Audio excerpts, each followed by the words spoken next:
Start उमंग भाई। देख सकते हैं जोम्बा पाड़ रहा हूँ, एक साथ नहीं पड़ा। बोतल देख सकते हैं ये सब लोकेशन बहुत अच्छा है। Nature is so cool and every all place is a very fantastic and also view and location is so classic and I have a go to Badar and look at the Badar. So try to understand.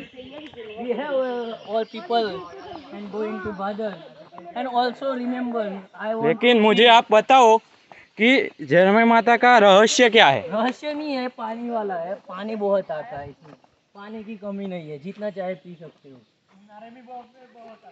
इतना तापमान है तो भी पानी आता है?